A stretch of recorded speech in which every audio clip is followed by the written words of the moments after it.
आखिर ज्योति सिंह जी क्यों लाइव आकर मांग रही है माफी? पूरे वीडियो में बने रहिए, हम आपके साथ ज्योति सिंह जी का लाइव वीडियो शेयर जैसे कि करें। आप सबके पता बाटे कि नामांकन के बाद 20 दिन बाद चुनाव के डेट रहा लाटे, तो बहुत कम समय भइला के बाद हम पूरा कोशिश कैला के बावजूद भी हम हर गांव पे ना पहुंच पाई हटे।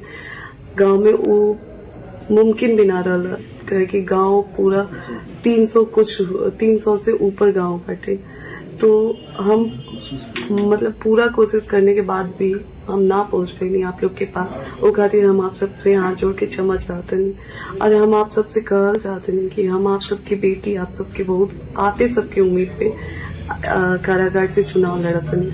तो आप लोग आपन बेटी आपन बहन समझ के हमके सपोर्ट करी और 11 नंबर मोती के हार पे ढेर सारा अपन प्यार देके आशीर्वाद देके अपना बेटी के विजयी बनाई। आप सब से हम बस इतना कहना चाहते नहीं कि चुनाव तक के आपके हमारे रिश्ता नहीं के, आप